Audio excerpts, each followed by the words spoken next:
이번 시간에는 고려가요 정석가에 대해서 공부해 봅시다. 자, 역시 고려가요니까 이 고려가요의 갈래별 특징 먼저 이야기하고 내용 살펴보도록 할게요. 자, 고려가요는 민중이 불렀던 노래인데 이것을 조선시대 궁중음악으로 사용하면서 한글로 기록이 되었다. 그래서 이렇게 한글로 기록이 될 때 음악으로 사용하기 위한, 즉 가사로 사용하기 위해서 당시 유행되던 것을 기록했기 때문에 특징이 있다. 그것은 사문보고 후렴구가 있다는 거고 또 분연체로 이루어졌다는 것이다. 이런 모든 것들은 왜 생겨나게 됐다? 음악성을 살리기 위해서, 즉 리듬감을 위해서 덧붙여진 부분이다 라고 생각하시면 되겠어요. 자, 그래서 음악성을 위해서 3분 후라는 형식적 특징을 갖추게 되었다 라는 거 이해하시고 내용 들어가 보도록 하겠습니다. 정석가라고 했어요. 작자, 미상, 민중이 부른 노래죠. 정과 석은 뭐냐면 악기의 이름입니다. 악기 이름을 그냥 제목에 붙인 거예요. 아무 뜻이 없습니다. 고려가요입니다. 고려가요는 후렴구가 있고 분연체고 또 사문보로 이루어졌는데 이 시는 또 이 3분 후 외에 특별한 서사가 있어요. 서사가 뭐냐면 덧붙인 부분인데 앞에 내용 그죠? 앞에 덧붙이는 내용인데 내용 한번 볼까요? 어떤 건가? 그러니까 원래는 그죠? 이 민중들이 부르던 것이 아니었는데 악장 가사로 기록하면서 덧붙였습니다. 뭘 덧붙였나 한번 볼게요. 징하도라. 징이여 도리여 당금에 계십니다. 징이여 도리여 지금 여기 있습니다. 선왕선대의 논의와 진의이다. 무슨 뜻이냐면 징이여 도리여 악기라고 그랬죠. 여기 있습니다. 악기가 여기 있어요. 선왕선대는 뭐냐면 태평성대에 이렇게 놀고 있습니다 라고 해서 이 조선의 태평성대를 노래했다. 태평성대를 뭐 기원했다 혹은 바랬다. 노래했다. 다 돼요. 그러니까 원래의 이 정석가의 내용과는 뭐예요? 이질적인 내용이다. 다른 내용이다. 이질적 내용이다. 왜 썼어요? 이게 고려가요의 구비문학적, 입에서 입으로 전해져 오는 특징을 보여주는 부분이다. 아무 의미가 없는 건데 그냥 덧붙였다. 이게 고려가요의 구비문학적 특징입니다. 그래서 해석하지 않으셔도 됩니다. 그래서 이 조선의 송축을 기원한다. 조선에 대한 송축이다 라고 생각하시면 되겠습니다. 그러면 내용 한번 볼게요. 삭삭기 샘물의 별에 나는 좀 해석이 어렵네요. 어떻게 해야 돼요? 사각사각이라는 뜻이에요. 사각사각 쇠모래, 쇠, 간을 새, 모래예요. 그래서 가는 모래, 별해, 벼랑에, 나네는 여운구니까 여운구 고려가의 특징이죠. 해석 안 하고요. 똑같은 줄이니까 해석 안 하고요. 구운 밤 닷대를 심습니다. 구운 밤을 5대나 심었대요.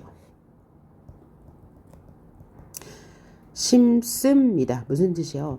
사각사각 가는 모래 벼랑 끝에다가 구운 밤 5대를 심었대요. 그 밤이 우미도다. 싹이 나. 그 다음 싹이 나거든. 그 밤이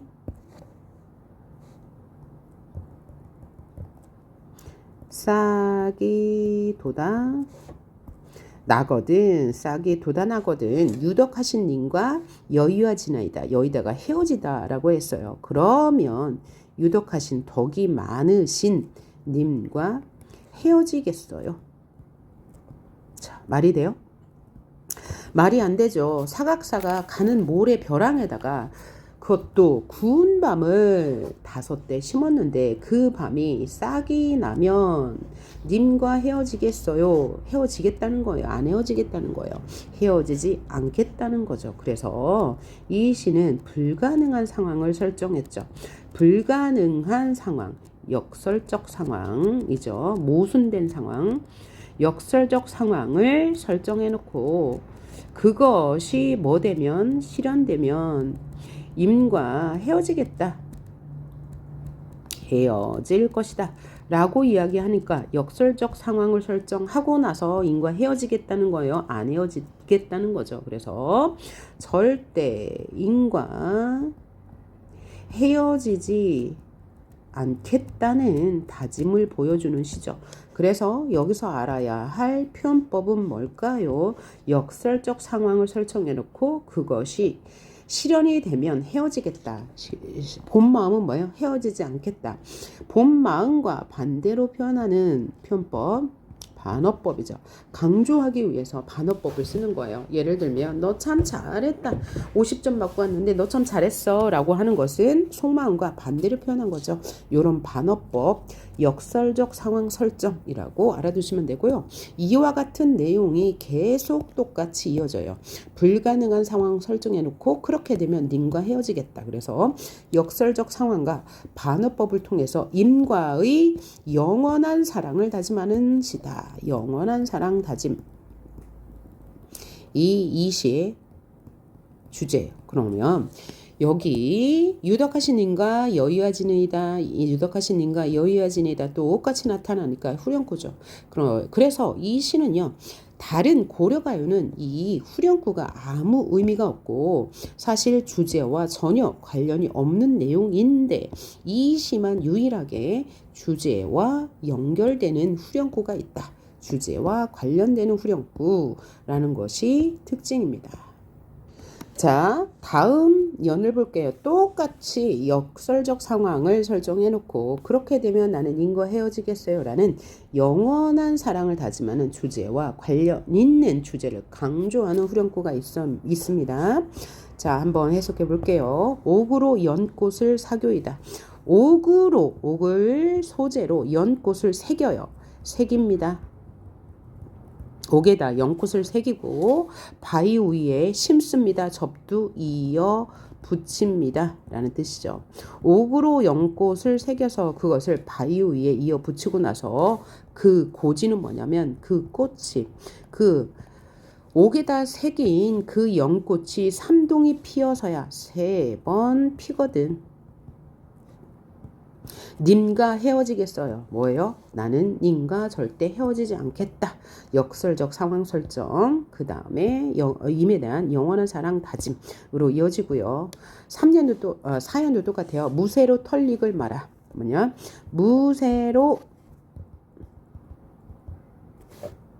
무쇠로 된 털실을 잘라.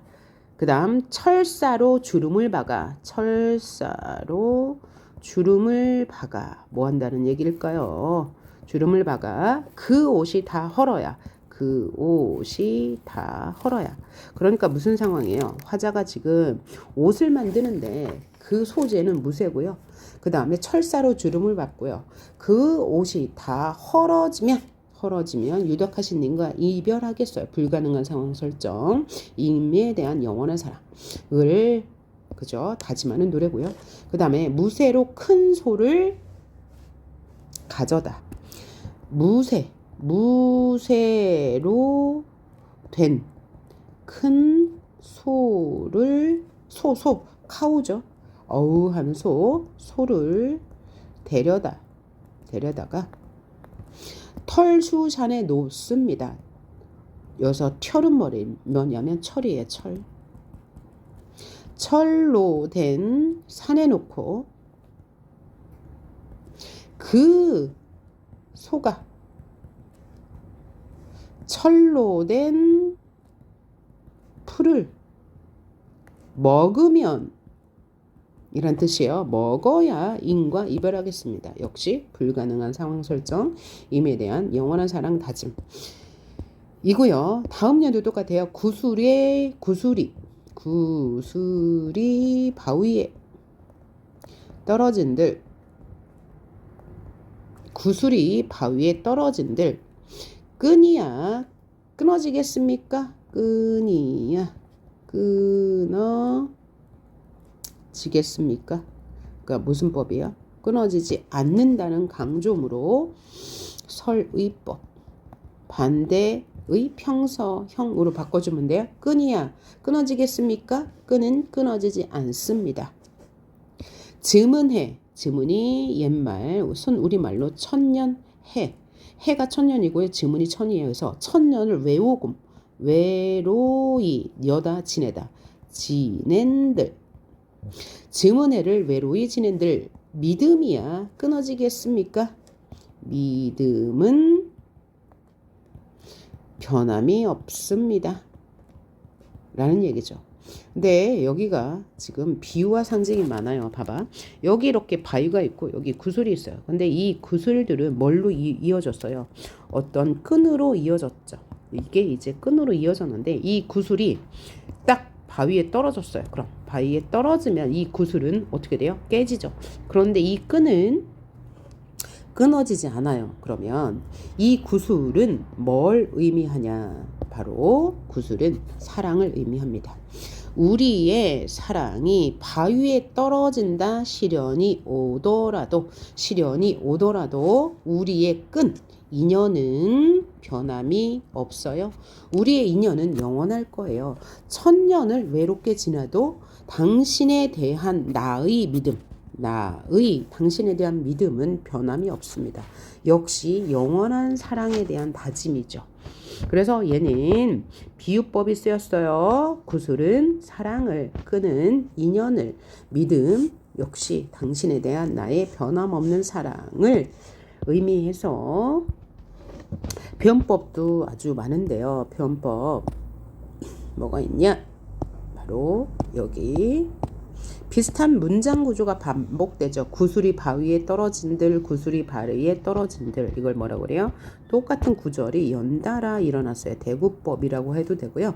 대구법은 비슷한 문장 구조가 반복된다는 표현법이에요. 그 다음에 행위 반복도 있죠. 그래서 똑같은 행위 반복법 있고요. 그 다음에 우리의 인연은 변하지 않겠다는 서리법. 그 다음 유적공도. 그 다음에 여기도 서리법. 비유, 끈은 사랑을, 끈은 인연을, 그러니까 구슬은 사랑을, 그 다음에 바위는 시련을, 끈은 인연을, 신도 역시 나의 당신에 대한 믿음을 상징한다고 보시면 되겠습니다. 영원한 사랑의 다짐. 그런데 이 정석과의 6년은 아까 제가 뭐라고 했죠? 서경별국의 이연과 똑같아요. 서경별국의 이연과 완전 똑같아요. 이게 뭘 보여주는 거고요? 거라고요? 이연과 동일하다. 구비 문학의 특징을 보여주는 거야. 당시 유행하던 구절을 그냥 갖다 붙였다. 라고 이해하시면 되겠어요. 그래서 여기는 지금 후렴구도 나타나지 않네요. 자, 이렇게 해서 고려가요. 지금 뭐 봤어요? 정석가 봤어요. 그래서 임에 대한 영원한 사랑을 다짐하는 노래예요. 불가능한 상황을 설정하고 그 상황이 현실화되면 이별하겠다. 불가능한 상황 설정, 영원한 사랑에 대한 다짐을 노래한 시가 바로 정석가. 정석가라는 것은 그냥 악기에 대한 노래다. 뜻이 없습니다. 제목에는. 자, 그러면 문제 풀어보도록 할게요. 18번.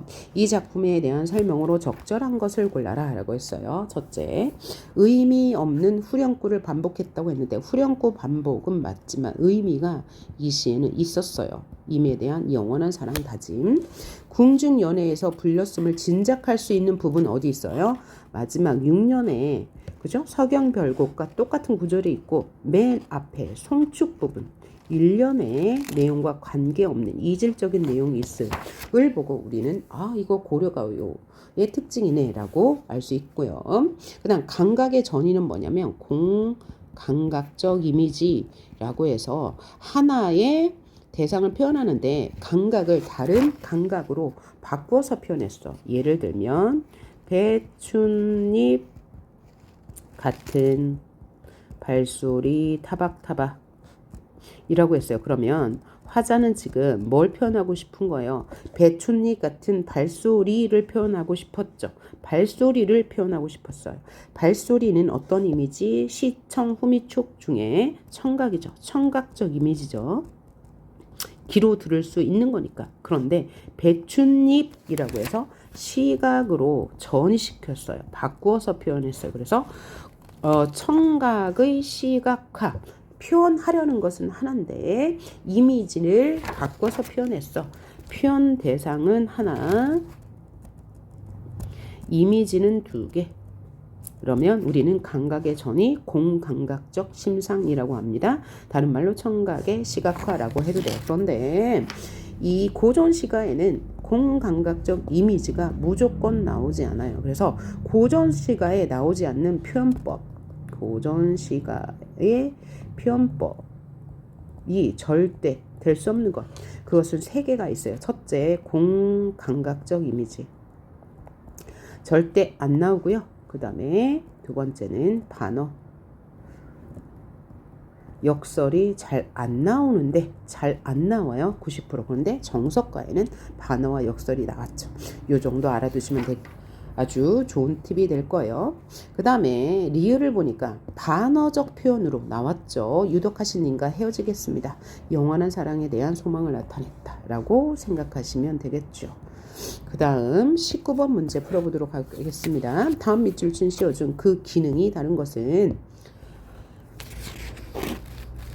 징이여 돌이여 악기 이름이죠. 지금 여기 있습니다. 그래서 돌은 그냥 악기 이름이고 의미가 없다라고 생각하시면 되고요. 구운 밤 닷대를 심어요. 여기서 밤은 구운 밤을 심어서 그 밤이 싹이 나면 헤어지겠습니다. 그래서 임에 대한 사랑을 강조하는 역설적 상황이었어요. 연꽃을 심는 것도 똑같죠. 그 다음에 무쇠로 철사줄을 말아. 그러면 아니고요. 그 다음에 무쇠로 큰 소를 만들어. 이건 다 불가능한 상황을 설정해서 영원한 사랑을 다짐하는 건데 징여 도리어는 의미가 없는 것으로 1번만 이질적이라고 볼 수 있고요. 다음 밑줄 준 시어 중에 보기의 A의 의미와 같은 것은 A는 뭔가 봅시다. 궁중연에서 사랑 노래가 많이 불린 것은 사랑 노래가 잔치 분위기와 어울리면서도 동시에 남녀간의 사랑을 군신간의 충의 로 그 의미를 확장하여 수용할 수 있었기 때문이다. 민간에서 널리 불린 정석가가 궁중연의 노래로 정착된 건 역시 이런 맥락에서 볼 수 있다. 그러니까 이 정석가에 나타난 고려 가요의 특징을 보여주는 것 중에 군신간의 충의라고 볼 수 있는 것은 무엇이냐라는 것을 찾는 건데 그느드르무를 봅시다. 그느드르무가 뭔지. 일단 기억은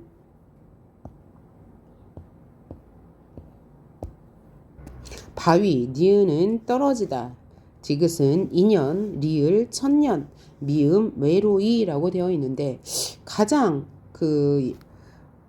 임에 대한 그리움 혹은 임금에 대한 그리움을 표현한 것이 뭘까요? 군신간의 충의, 믿음이죠. 그러니까 충의, 믿음이니까 믿음, 신과 아마 끈이 되겠습니다. 그죠?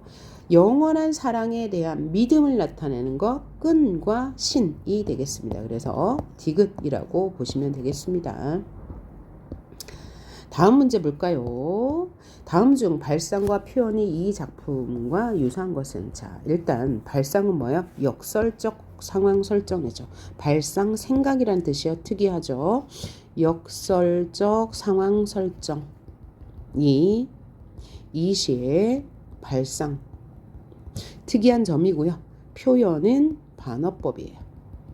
그죠? 그러면 반어와 역설이 드러난 것을 찾아라 이런 얘기네요.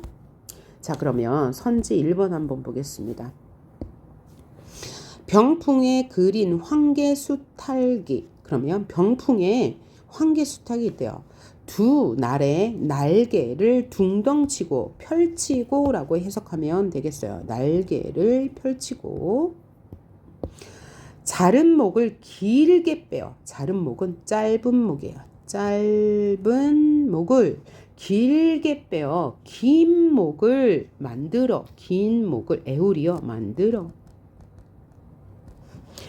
사경 1점에 날 세라고. 사경은 3시부터 5시를 말해요. 새벽 3시부터 5시에 1점에 날리고 사경 1점에 날새라고 꼭 끼어 울거든 오려하는가 오려하는가. 그럼 화자는 지금 누가 오기를 기다리고 있는데요. 병풍에 그린 수탈기 두 날개를 펼치고 짧은 목을 길게 뼈서 사경에 꽃기요라고 울면 너 올 거야 라고 했어요. 그러면 여기도 어떤 상황 나타나 있어요. 병풍에 그린 달기 꽃기요라고 오면 너 올 거니 라고 했으니까 역시 불가능한 상황 설정이라고 보시면 되겠어요. 그렇죠? 불가능한 상황이죠. 병풍이 그린 수탈기 어떻게 꽃기요라고 하겠어요. 그래서 그렇게 되면 올 거야. 불가능한 상황 설정이라는 점에서 비슷하네요. 2번 한번 볼게요. 어저 내일이야 그릴 줄을 몰랐니? 그러니까 어저는 감탄사니까 해석 안 하고 내일이야 내일이면 그리워할 줄은 몰랐니? 혹은 내 일을 인과 헤어진 일을 그리워할 줄 몰랐니? 인과 헤어지고 나서 그리워할 줄 몰랐니? 있으라 만약에 했다면 내가 님에게 있으라고 했다면 님이 가지 않았겠지만 제가 구태여 내가 구태여 임을 보내고 그리워하는 정은 나도 몰라. 이건 뭐죠? 님을 보내고 임에 대한 그리움을 나타낸 시다라고 보시면 되겠어. 이미 그리움, 그죠? 그래서 후회, 그리움과 후회를 나타낸 건데 역설적 상황과 혹은 반어법은 없었네요. 그다음 하루도 12대, 하루는 12대고 한 달도 30날, 한 달 30일이죠. 적은 덧 마침 생각 마라. 이 시름 있자하니 이 걱정을 있자하니 마음에 맺혀 있어 골수에 새겼다. 마음에 맺혀 있고 골수에 새겼다. 뼈가 사무친다. 뭐가요? 편작이 열이 오나 임에 대한 상사병이. 편작은 뭐냐면 중국의 유명한 전설적인 의사 명의라고 합니다. 그래서 내가 이렇게 마음에 맺혀서 뼈까지 사무친 건 뭐예요? 님에 대한 그리움 상사병이거든요. 그래서 명의가 10명이 온다고 해도 이 병은 못 고쳐. 이 병을 어찌하리 고치지 못하리 서리법. 어와 내 병이야 내 병은 상사병 님의 탓이로다. 그래서 내가 이렇게 상사병에 걸린 거 님의 탓이에요. 그러면서 님을 원망하면서 님에 대한 그리움을 호소하고 있는 시다 라고 생각하면 될 거고요. 4번 한번 볼까요? 국하야 너는 어찌 3월 동풍에 다 떨어지고 낙목 한천에 홀로 피었니? 3월 동풍 다 지내고 니까 떨어지고가 아니고 다 지나고. 그죠? 3월 동풍 따뜻한 바람 다 지고 낙목 한천은 뭐냐면 가을이란 뜻이죠. 아주 추운 가을에 홀로 피었니? 국화의 속성이 그렇죠. 가을에 피는 거예요. 쌀쌀한 가을에 피어. 왜 혼자 피었니? 아마도 오상고졸은 너뿐인가 하더라. 오상고졸은 뭐냐면 추위에도 절개를 잃지 않는 국화의 특징. 이 추운 가을날에 혼자 피어있는 건 바로 너 국화야. 너라고 했어요. 국화를. 그러니까 의인법 일단 나타났고요. 여기서 중요한 것은 우리가 알고 가야 할 것은 뭐냐면 국화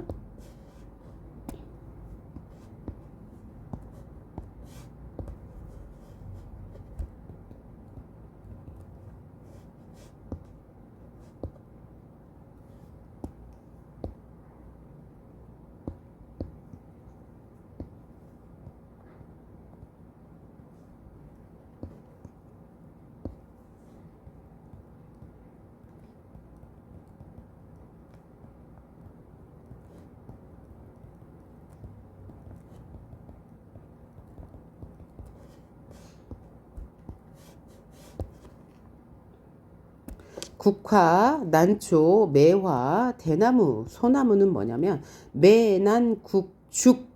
국죽이라고 해서 우리가 뭐라고 해요? 사군자라고 하죠.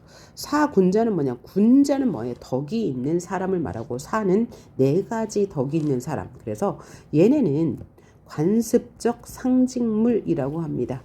관습적 상징물은 뭐냐? 한 국가나 한 사회에서 관습적으로 그렇게 생각하는 것들이에요. 그러면 이런 상징물은 관습적 상징이 있고요. 원형적 상징이 있고요. 또 개인적 상징이 있습니다. 그러면 관습적 상징은 한 국가에서 그렇게 생각하는 이미지고요. 원형적 상징은 전 세계에서 그렇게 생각하는 이미지고요. 개인적 상징은 개인 혼자서 그렇게 생각하는 거예요. 그러니까 예를 들면 우리가 예전 조선시대에는 뭐라고 했어요? 한 집안에 남자아이가 태어나면 그 대문에다가 이제 새끼줄을 말아놓고 붉은 고추를 달았어요. 그럼 이것은 무엇을 상징하는 거예요? 아, 이 집안에 남자아이가 태어났어요. 이런 거예요. 자, 원형적 상징은 전 세계에서 공통으로 느끼는 이미지. 물 하면 생성, 불 하면 소멸.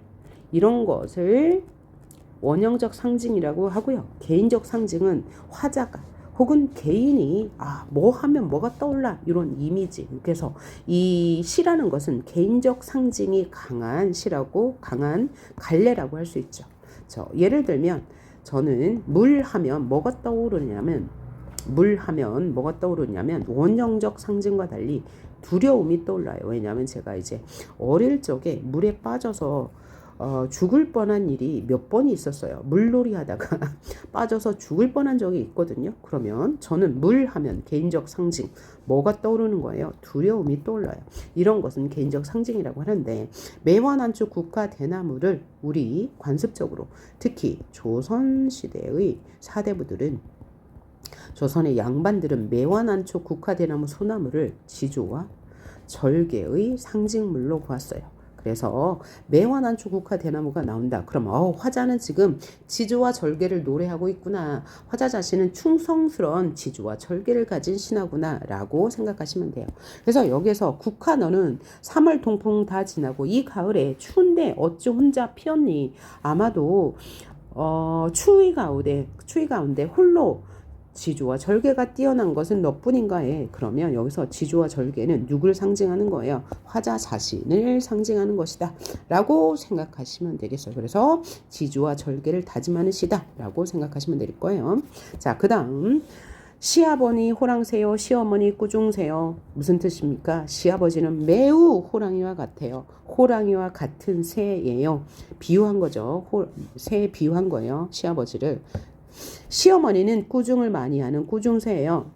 동새는 뭐냐면 자신보다 손 아래에 있는 사람을 말하죠. 그래서 동서는 한림새요. 나를 핥혀요. 시누이는 뾰족새요. 시누이는 나에게 아주 뾰족한 태도로 대해요. 시아버지 뾰중새요. 또 남편 하나 미련새요. 시아버지는 뾰중 뭔가 이제 뾰루퉁해 있고요. 남편 하나는 미련새, 남편은 미련해요. 자식 하나는 우는 새래요. 자식은 울고 있어요. 나 하나만 썩는 셀세 나는 지금 마음이 썩어가고 있어요. 그렇죠? 뭐에 대한 이야기예요? 시집살이가 이 시댁 식구들을 계속 지금 부정적으로 보고 있죠. 시집살이 노래라고 생각하시면 될 거예요. 그럼 누가 지었을까요? 평민이 지었겠죠. 그렇죠? 평민이 지은 시집살이 노래다라고 생각하시면 되겠습니다. 자, 그러면 이렇게 그냥 시를 가볍게 좀 편하게 해석해 주시면 될 것 같아요. 그다음 이제 문제가 다 끝났네요. 그래서 오늘 학습한 것은 뭐냐면 바로 정석가였습니다. 고려가요 중에서 유일하게 후렴구가 내용상 관계 있는 거였고 또 1년의 송축의 노래가 담겨있는 노래였다. 그리고 얘는 고려가요로서 구비문학적 성격을 보여주는 게 두 군데 있었다. 1년의 송축 부분, 그 다음에 6년의 마지막 부분이 서경별곡의 이연과 유사하기 때문이다 라고 알아주시면 되겠습니다. 그래서 시를 읽을 때 우리가 읽어야 할 것은 화자의 상황, 정서, 태도다. 화자의 상황, 정서, 태도를 알면 뭘 알 수 있다? 주제를 알 수 있다라고 했어요. 그래서 이 시의 화자는 지금 임과의 이별을 역설적 상황에 가정하고 영원한 사랑을 다짐하고 있다 라고 하면 끝이에요. 그러면 정서는 믿음이죠. 믿음. 확신. 우리의 사랑에 대한 믿음과 확신이 되고 태도는 의지적이죠. 우리는 영원히 헤어지지 않을 거야. 주제 인과의 영원한 사랑 다짐으로 생각하시면 되겠죠. 그리고 문제를 풀 때는 이런 게 나와요. 정서와 태도의 공통점과 차이점, 상황의 공통점과 차이점. 그래서 이걸 중심으로 해석하시면 되겠다. 자, 수고하셨어요. 오늘 정석가 공부해봤습니다.